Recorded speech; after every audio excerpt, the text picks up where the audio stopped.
Welcome to Telangana వెలుగు. నేను మీ రాజు. రాజగోపాల్ రెడ్డి స్టైలే వేరని చెప్పుకోవచ్చు. గతంలో కూడా తను ఎమ్మెల్యేగా ఉన్నప్పటికీ నల్గొండల నుంచి ఏకైక మిగిలిన ఎమ్మెల్యే ఎవరైనా ఉన్నారంటే అది కోమటిరెడ్డి రాజగోపాల్ రెడ్డి.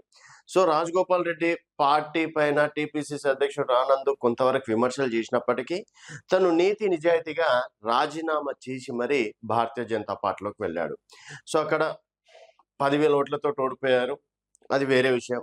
తర్వాత మళ్ళీ కాంగ్రెస్ పార్టీలోకి అప్పుడున్నటువంటి ఇన్ఛార్జ్ కావచ్చు, మహేష్ కుమార్ గౌడ్ కావచ్చు, తర్వాత ఇతర పెద్ద నాయకులు అందరు కలిసి మళ్ళీ ఆహ్వానిస్తే వెళ్ళిండు.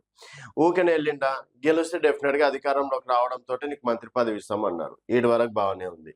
ఆయన ఇవ్వకపోయేసరికి లేదు, నువ్వు భువనగిరి ఎంపీ గెలిపించుకొని వచ్చేసి డైరెక్ట్గా ఢిల్లీలోనే నీకు మంత్రి పదవి కన్ఫర్మ్ అయిపోతుంది అన్నారు.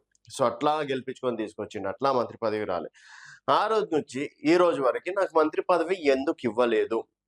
పోనీ డైరెక్ట్గా నన్ను పిలిచి రాజగోపాల్ రెడ్డి గారు, మీరు మంత్రి పదవికి సూట్ గారు, సో మీకు మంత్రి పదవి ఇవ్వడం కుదరదని చెప్పేసి మొహం మీద చెప్పేసిన నేను అంత బాధపడేవాడిని కాదు. కానీ ఈ గ్యాసిప్స్ ఏదైతే వస్తుందో దాని నుంచి నేను ఎక్కువ బాధపడుతున్నా అని చెప్పేసి అన్నారు. సో ఇక్కడ వరకు బాగానే ఉంది. బట్ రేవంత్ రెడ్డి గారి పైన మరోసారి సంచలన వ్యాఖ్యలు చేశారు.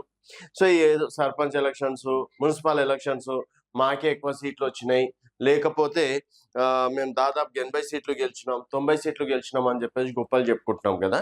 సో అధికారంలో సిపిఐ, సిపిఎం, బీజేపీ పార్టీలు ఉన్న వాళ్ళకి 85%, 80% రావడం పక్కా. ఎందుకు?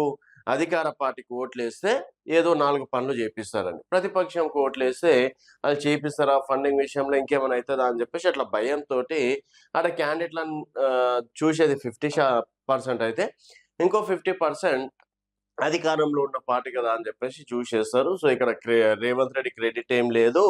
సో రేవంత్ రెడ్డిని అనవసరంగా మీరు ఎక్కడనో తీసుకెళ్ళకండి.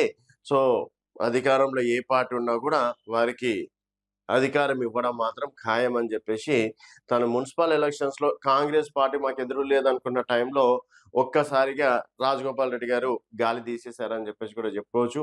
అండ్ మరి ఆయన వైన్స్ విషయంలో కూడా ఆయన చెప్పిన రూలే నడుస్తుంది. సో మునుగోడుకు మాత్రం ఆయన సీఎంగా అయ్యిండి అని చెప్పేసి సందర్భంగా అయితే చెప్పుకోవచ్చు. అండ్ రాజగోపాల్ రెడ్డి పనితీరు పైన మీ అభిప్రాయాల కింద కామెంట్ రూపంలో తెలియజేయండి. చూస్తూనే ఉండండి తెలంగాణ వెలుగు.